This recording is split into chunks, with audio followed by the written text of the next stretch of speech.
Welcome back to my channel. For today's video, we're doing urban legends from North Carolina. The first urban legend is Riley's Capitol Building. Built in 1840, the old Riley State Capitol Building continues to be one of the best preserved pieces of history in the state. The antique's history is felt through original furniture, decorations, and souls that still linger. Between former enraged politicians and a possible murder, politics aren't the only scary subject in Riley.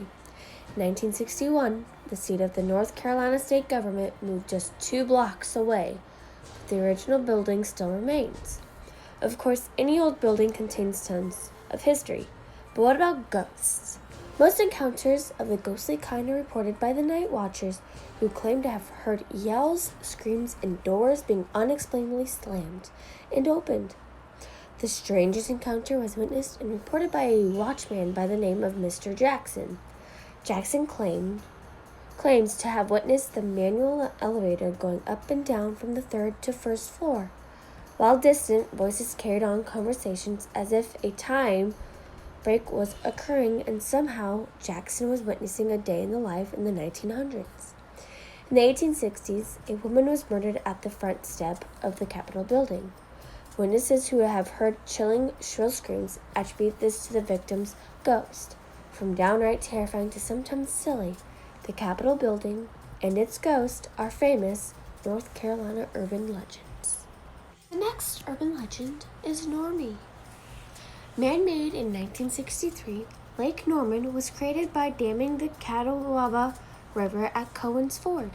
While no ancient creatures could be waiting to make their ascensions, something could have possibly been caught in the making of Lake Norman. Normie has so many reports and sightings, it is hard to believe this urban legend is not true. Divers have reported seeing a fish large enough to swallow a human, and have vowed never to dive in certain areas again. Fishermen and lake dwellers have also reported seeing Normie. Maybe he is just an overgrown garfish or a mutated freshwater eel, but it is still a mystery what exactly lurks in these water. The next urban legend is the Beast of Bladensboro. In 1954, an alarming amount of dead livestock and animal mutilations began being reported in Bladensboro. The animals were found with their jaw either broken or removed, and the blood drained from their bodies, linking this beast to the legend of the chupacabra. The witness reports described the animal as resembling a panther or overgrown cat. The town banded together in an effort to hunt and kill the beast, yet no results turned up. For 50 years, the town of Bladensboro sat quietly as no attacks were reported. Then in 2006, the same attacks and the same beast appeared again. No one knows what exactly the beast is, but the mysterious attacks and its mysterious false retirement leave us wondering and even believing there can be some truth to this legend. The next urban legend is the Brown Mountain Lights. In Burke County, as the sun descends beneath the trees and night sky takes over, something strange begins to happen. Bright, multicolored, and multi-sized lights appear in the distance. Are they aliens? Are they ghosts? Is it just some type of marsh gas? For over 100 years, no one has been able to figure out what the Brown Mountain Lights are. Legends link the lights to ghost maidens searching for their loved ones after a great battle of the Cherokee and Catawba. The only truth in agreement to this legend is that the Brown Mountain Lights are visible with your own 2 eyes. The next urban legend is the Devil's Stomping Ground. The devil doesn't need to go down to Georgia to find a soul. He can prey on some defiant camper who is camping in his circle. The Devil's Tramping Ground is a real North Carolina mystery. In this 40 feet diameter, nothing will grow. Quite right. Leave something in the circle, and it is sure to vanish the next day. Brave, bold souls have camped in the center of the circle. While they did not disappear, they did express that there was something strange about staying in this area overnight. The next urban legend is a dream leading to an execution. There's no shortage of superstition in Western North Carolina. Superstition and wives' tales are about as common as breathing. That is why when I stumbled upon this story, I found it to be truly fascinating. As the story goes, in the 1870s, there was a farmer by the name of George Feller who lived in McDowell County with his wife, Kathy. During this time, farming was a prime source of income for many families in the region. George's wife suffered chronic asthma, preventing her from helping him on the farm. So George was left to do things on his own as his wife's conditions worsened. One night, a frantic George appeared at a neighbor's door, sobbing and asking for help. He said his wife had a violent bout of asthma, and with the closest doctor being miles away, he needed immediate help. When the neighbors arrived, they found Kathy dead, and her infant son curled next to her body.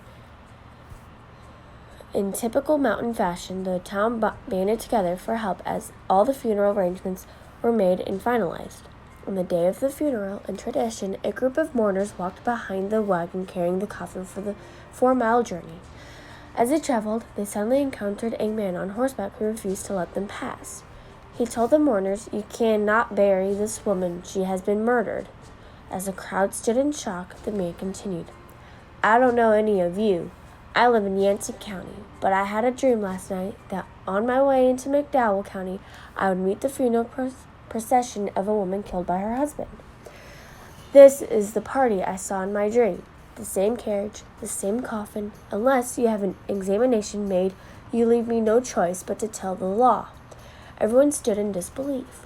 While some thought it is silly, others could not argue with the fact that somehow the stranger knew it was in fact a young woman's body in the coffin. Despite the objections by George Feller, they agreed it was the right thing to do to have the body examined. Upon examination, the doctor found that Kathy had in fact died from pressure applied to the outside of the body, not her condition.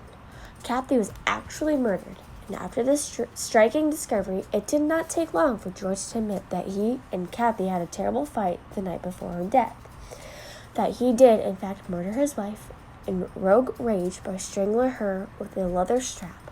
After his confession, George was hung. Whether this story is true or mere fiction, it is a fascinating mountain tale. The next urban legend is patchoulis lights.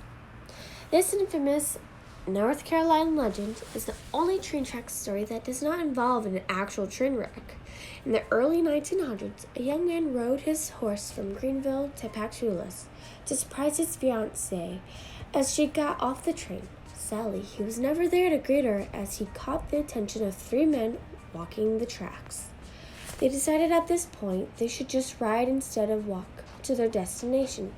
As he approached, the 3 men ambushed him and murdered him. His body was hidden in the woods, but his frightened horse took off and returned to Greenville 2 days later. The family knew the horse returning alone was a bad omen and went to thoroughly search the surrounding area. The search never yielded any results.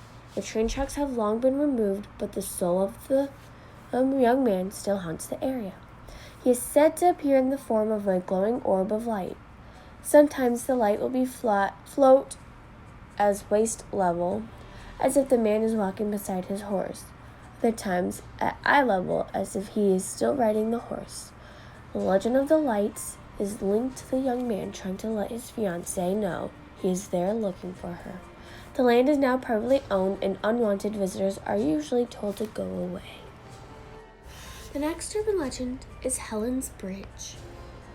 Located at Buckshire Mountain in Asheville, Helens Bridges are rooted in the legend and unexplainable occurrences.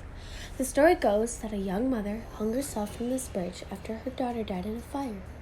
Inconsolable and grief-stricken, Helen is said to be seen in a long gown and will ask about the whereabouts of her child. The strangest connection to this legend, though, is that there have been multiple reports of car trouble at the bridge. May it be a battery dying at the bridge, or days after, people who have experienced Helen's Bridge have found looming car trouble to find them soon after their visit. It is not just Helen, but strange and dark apparitions sighted around the area. The high volume of paranormal activity around this bridge fuels much of the legend. People have described seeing monster-like figures lurking below the dense brush. Even slabs punches, and scratches have been reported. What is really going on here? The last urban legend takes place at Biltmore Estate. After her husband died from complications during appendicitis surgery, Edith Vanderbilt still continued to seek advice from George. It is said that Edith would sit in his favorite room, the library, in front of a marble fireplace and carry on conversation as if George was still there. She would ask him questions, talk about her day, and eventually the servants began to believe she had lost her mind. Clearly, Edith was suffering from extreme grief, but her inability to cope with George's death has persisted into the afterlife. It is said that to this day you can still hear her voice lightly talking to George. Hope you enjoyed the video. If you did, please leave a like. If you're not yet subscribed, please subscribe and turn the bell notification on so you know when I post. And let me know which story was the creepiest, scariest, or if you'll ever visit these places. Let me know down below. Bye-bye for now.